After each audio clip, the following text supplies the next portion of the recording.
Hello students, welcome to the class. Zeros of Analytic Function. So we are again continuing this section, Zeros of Analytic Function. So in previous video, we have stated a theorem. Suppose we have a open connected set G, which is open and connected. Then you define a function f from G to C as an analytic function. F is analytic. Then we have three statements which are equivalent. First one is f is identically equal to 0. Second one is there is a point a in G such that f nth derivative of a will be equal to 0 for every n greater than or equal to 0. And last one, if you consider the set of all z in G such that f z is equal to 0, that means zeros of the function f z. Okay, then this set has a limit point in G. So these are the three statements equivalent. Okay. Now we are going to discuss some corollaries of this theorem. So corollary 1. So corollary 1 says that if f and g are analytic functions on a region G, then f is identically equal to g if and only if set of all z in G such that f z is equal to gz has a limit point in G. So when you have two analytic functions and they are identical in that open region G, if and only if, which is true only when the set such that f z is equal to gz, set of all points at which f z is equal to gz has a limit point in G. Okay, how will you prove this theorem, this corollary? So we can apply this theorem to this corollary. Okay, so for that I consider a function defined, let h is equal to f minus g. Okay, since f and g are analytic functions, h is also analytic. So which implies h is analytic in G.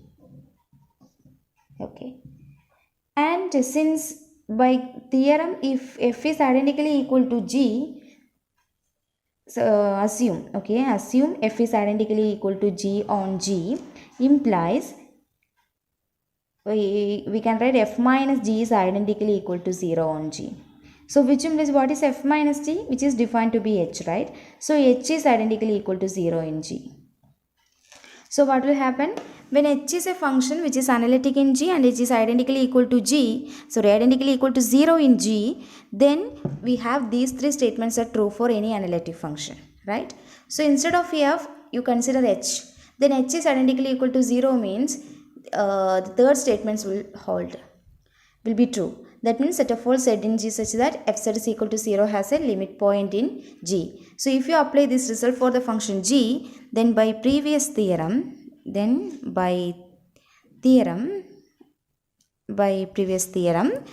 I can write set of all z in G such that hz is equal to 0 has a limit point in G. So that is set of all z in G such that what is hz? Hz is equal to f minus g, right? So f minus g of z is equal to 0 has a limit point in G.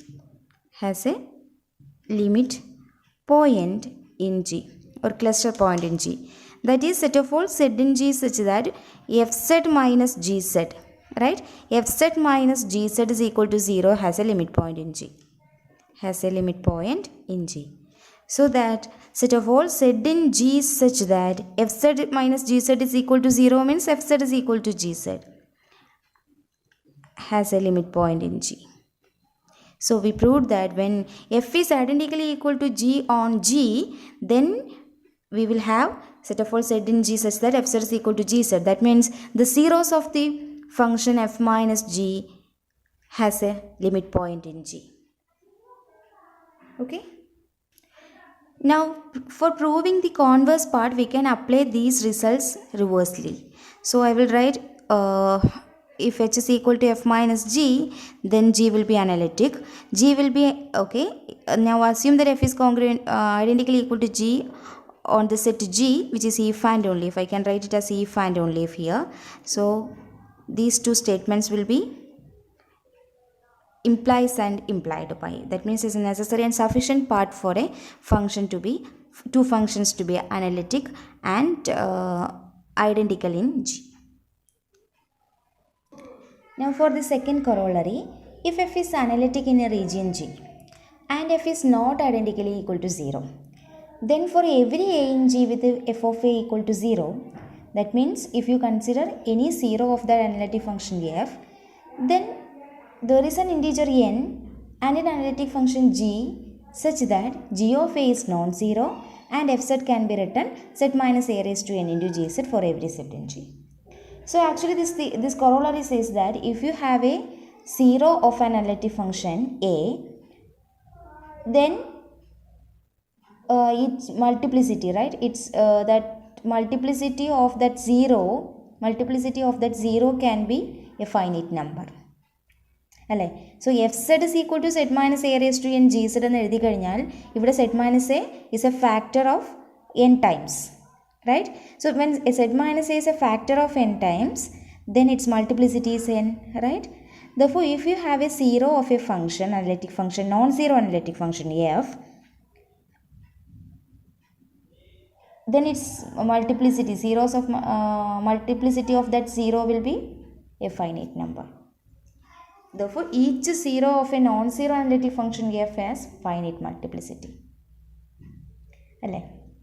So how will you prove this result? So we have f as an analytic function with for every a in G f of a is non-zero. So let f of a is non-zero. F of a equal to 0. Okay. Suppose that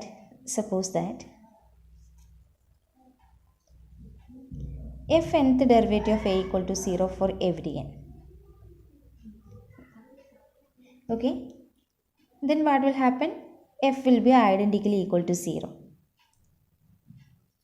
because when f nth derivative of a equal to 0 for every n, then by previous theorem f will be identically equal to 0, because the three statements are equivalent.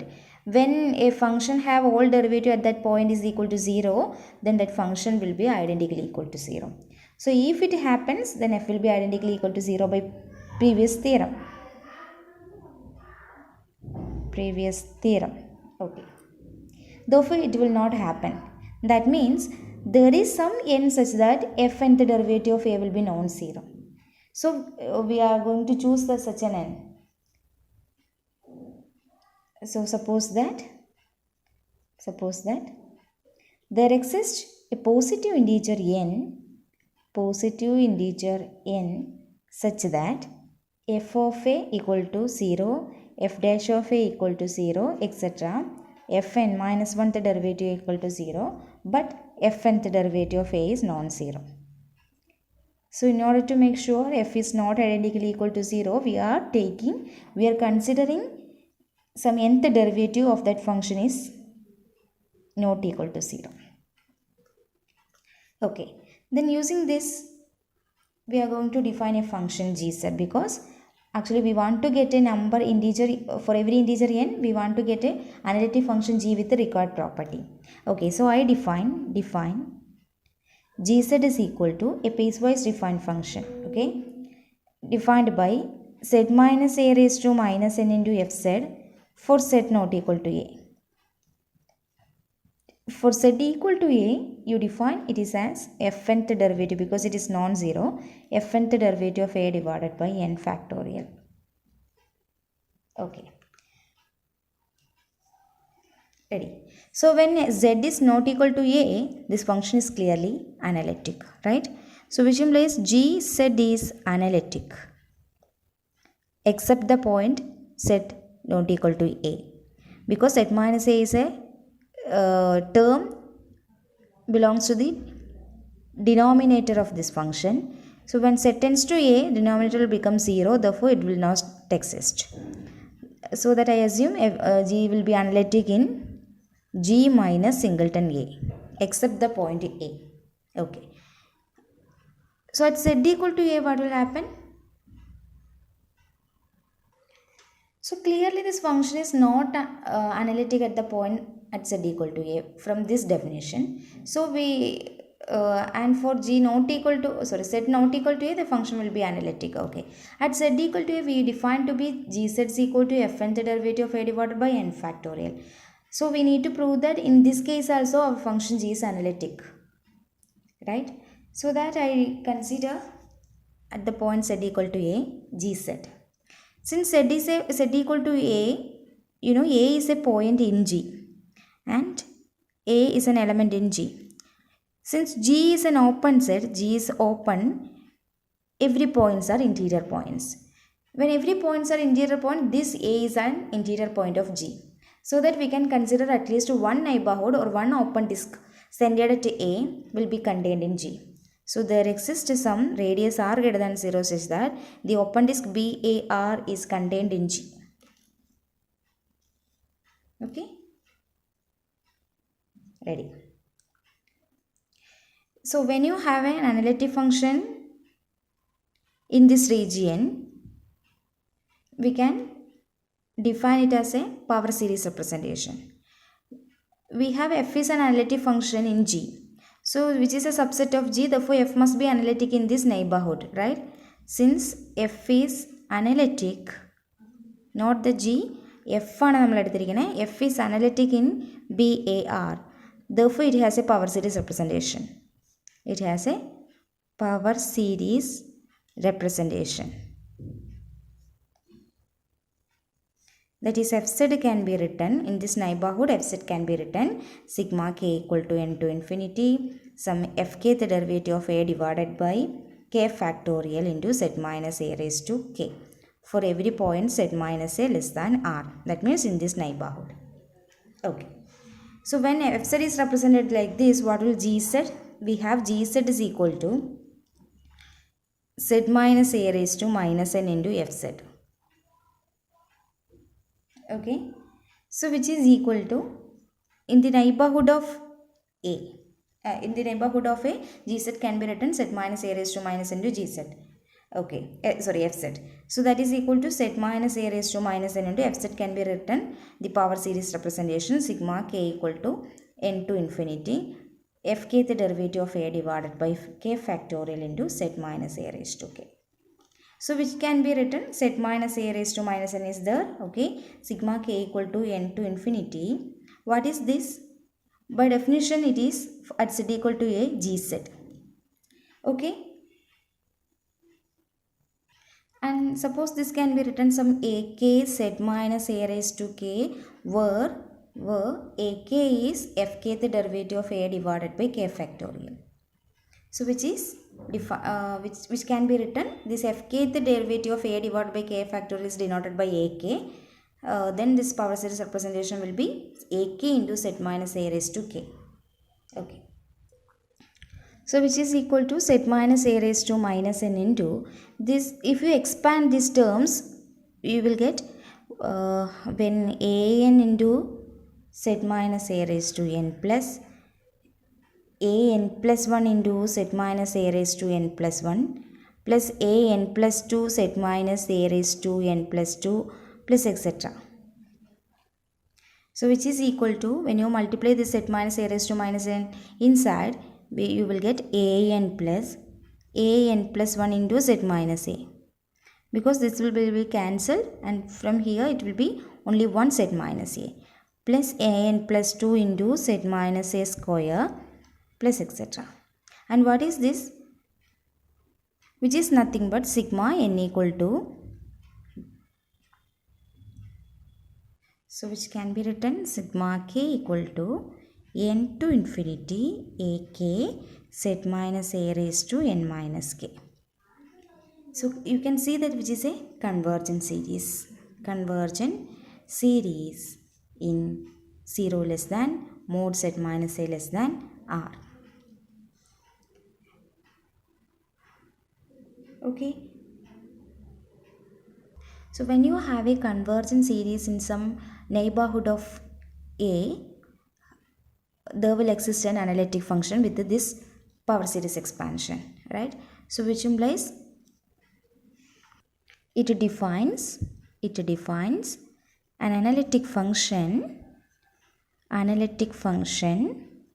in mod z minus a less than r at z equal to a.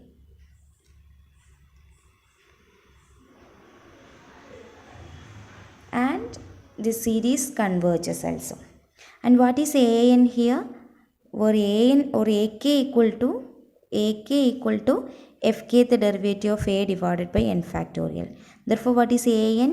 Fnth derivative of a divided by n factorial, and we have assumed that fnth derivative of a is non-zero. Therefore, an is a number non-zero. And also we have at z equal to a, gz is defined to be gz is defined to be fnth derivative of a divided by n factorial. So that z equal to a, gz is equal to this means g of a equal to nth derivative of a divided by n factorial, and that is equal to an, and which is non-zero.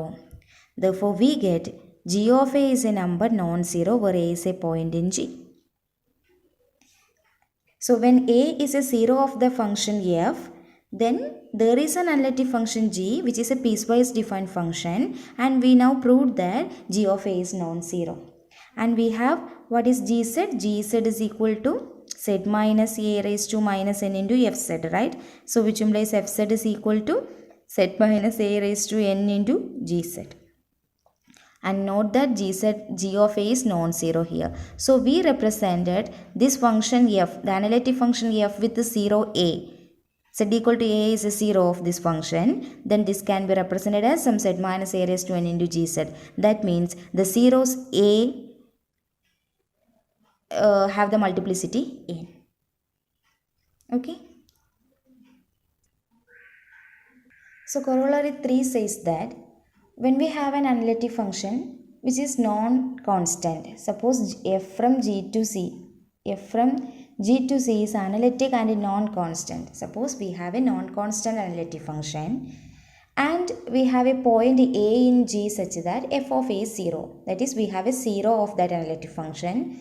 Then we can find out a neighborhood of that point such that fz is non-zero for some particular neighborhood of that point. That means suppose we have f is analytic plus non-constant and analytic, and f of a is non-zero, f of a equal to 0. That means a is a 0 of that analytic function. Then we can find out a neighborhood of 0. If a is a point in G such that f of a equal to 0, then you can find out a neighborhood of that point a such that in this neighborhood the value of fz will be non-zero. When you consider any point in this neighborhood, then its fz will be non-zero. Okay, that means a non-constant analytic function is non-zero in some neighborhood of its 0. ഒരു non constant analytic ഫംഗ്ഷൻ്റെ ഒരു 0 നമുക്കറിയാമെങ്കിൽ ആ 0ൻ്റെ ഒരു neighbourhood നമുക്ക് കണ്ടുപിടിക്കാൻ പറ്റും, such that ആ നെയ്ബർഹുഡിൽ മുഴുവൻ നമ്മുടെ ഫംഗ്ഷൻ non-zero ആയിരിക്കും. So how will you prove this corollary? So for the proof, so assume that let f be non-constant analytic. F be a non-constant analytic function.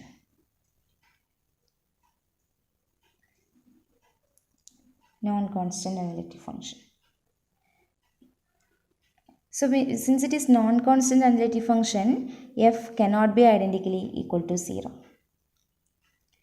in G. F cannot be identically equal to 0 in G. So I consider a point, let a is an element in G such that f of a equal to 0. That means a z equal to a is a 0 of that analytic function. Ready?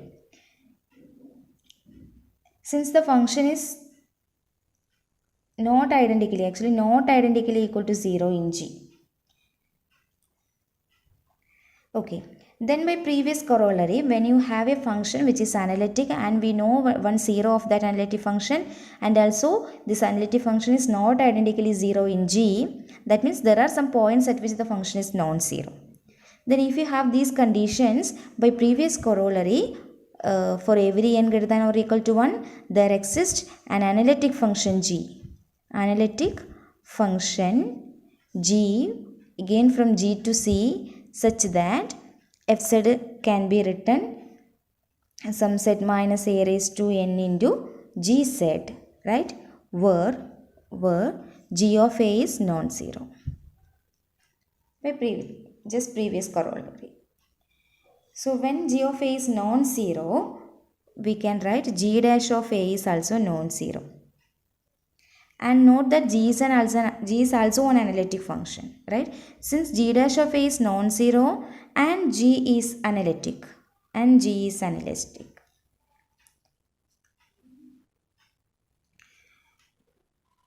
Actually, we can use G of A is non-zero instead of G dash of A is non-zero. Sorry. We have G of A is non-zero and G is analytic. Analytic means it is a continuous function, right? It is a continuous function. So when a continuous function is non-zero at some point, then there will exist at least one neighborhood at which the function is non-zero in all the points of that neighborhood, right? ഒരു continuous function ഉണ്ടെങ്കിൽ ആ continuous ഫംഗ്ഷനിൽ ഒരു പോയിന്റിൽ non zero ആണെങ്കിൽ തീർച്ചയായിട്ടും അതിൻ്റെ ഒരു ചെറിയ നെയ്ബർഹുഡിലെങ്കിലും ആ ഫംഗ്ഷൻ നോൺ സീറോ ആയിട്ട് തന്നെ എക്സിസ്റ്റ് ചെയ്യും. സഡൻ അത് സീറോ ആയിട്ട് പോകാൻ പെട്ടെന്ന് തന്നെ തൊട്ടടുത്ത പോയിന്റിൽ അത് സീറോയിലേക്ക് പോവില്ല. അപ്പോൾ അത് കണ്ടിന്യൂറ്റി നഷ്ടപ്പെടും അല്ലേ. So which implies G of A is known zero and G is analytic means it is continuous also. G is continuous. Therefore, there exists some r greater than 0 such that G of Z is non-zero for every Z in mod Z minus A is less than that. That means there exists at least one neighborhood of that point at which that function G is non-zero. So which implies when Gz is non-zero, corresponding Fz is also non-zero because it is the product of Gz and Z minus A raised to n. So which implies there exists the same r greater than 0 such that since Gz is non-zero, Gz into Z minus A raised to n is non-zero, and which implies Fz which is Fz is non-zero for every Z in mod Z minus A is less than r. So we get the result only by using the analyticity of the function G. So these are the most important 3 corollaries of the theorem. Okay.